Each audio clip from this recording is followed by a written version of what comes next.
η ελπίδα απομακρύνεται μαζί με τις αναμνήσεις που μείναν πίσω. Το νέο ξεκίνημα έχει τις δυσκολίες του τελειώματος της προηγούμενης ζωής. Πρόσφυγας παντού, άλλη εντελώς κατάσταση. Τι είναι αλήθεια η ΑΕΚ?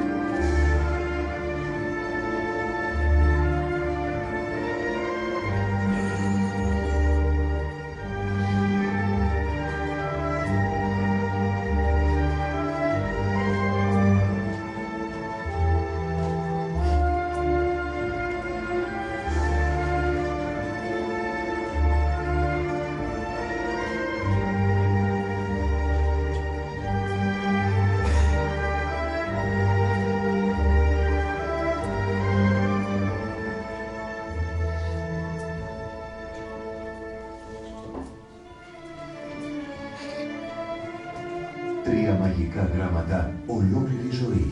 Αθλητική Ένωση Κωνσταντινούπολεως. Η αγωνιώδης αναζήτηση μιας νέας κοινωνικής ταυτότητας μέσα στον ελλαδικό χώρο. Η ανάγκη να διατηρηθούν στην Αθήνα οι συλλεκτικοί δεσμοί ανάμεσα στους πρόσφυγες της πόλης. Ο δύσκολος αγώνας για τη βελτίωση των συνθηκών ζωής αποτέλεσαν τα ερεθίσματα για την ίδρυση της ΑΕΚ το 1924. Λίγα χρόνια μετά, η ελπίδα είχε επιστρέψει. Χιλιάδες χιλιόμετρα μακριά από την πόλη, η φλόγα έκαιγε για τα καλά. Η παράδοση έμεινε ζωντανή και το νέο σπίτι αποτέλεσε την αφετηρία για τις πρώτες μεγάλες επιτυχίες.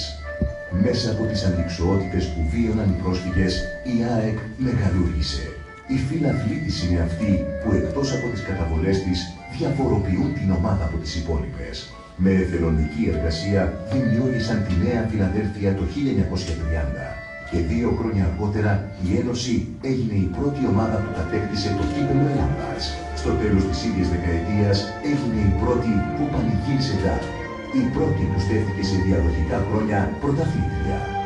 Είναι η στιγμή που μία άλλη καταστροφή, αυτή του Δευτέρου Παγκοσμίου Πολέμου, έρχεται να διακόψει την κυριαρχία της Wonder Team, της ομάδας θαύμα που είχε η ΑΕΚ. Τα μεταπολεμικά χρόνια ήταν δύσκολα. Η Ελλάδα μαστιζόταν. Η ΑΕΚ είχε να κατακτήσει πρωτάθλημα από το 1940. Το 1962 τα έργα στη Νέα Φιλαδέλφια γίνονταν και πάλι με εθελοντική εργασία. Και ο κόσμος μας ήταν υπερήφανος που μετέτρεπε το δικό του σπίτι στο ομορφότερο και πιο σύγχρονο της Ελλάδας. Ένα χρόνο μετά η ΑΕΚ κατέκτησε το πρωτάθλημα. Ενδυναμώθηκε με μεγάλους παίκτες, έγραψε τις πρώτες ευρωπαϊκές επιτυχίες με τη Ρεάλ, την Ίντερ και την πρόκριση στους 8 του κυπέλλου πρωταθλητριών.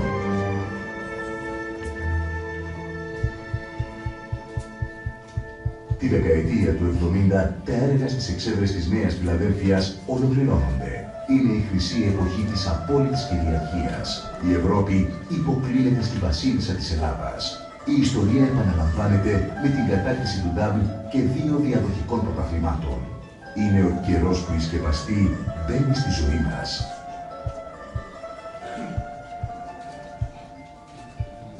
Τα πέτρινα χρόνια της δεκαετίας του 80 δεν είναι ικανά να κάμψουν το στένος των φίλων της ΑΕΚ.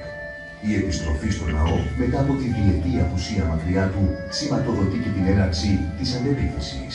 Η οκταετία που ακολουθεί καθιερώνει την Ένωση ως την καλύτερη ομάδα της χώρας, με τον πανηγυρισμό 3 διαδοχικών τίτλων και την παρουσία στην κορυφαία διοργάνωση της Ευρώπης.